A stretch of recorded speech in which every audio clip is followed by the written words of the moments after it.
This is what inclusion sounds like. At our camps, we use movement, rhythm, and simple tools to invite every child into play, regardless of their ability.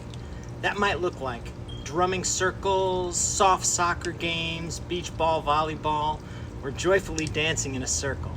But the real magic, it's local leaders taking these tools and making them their own.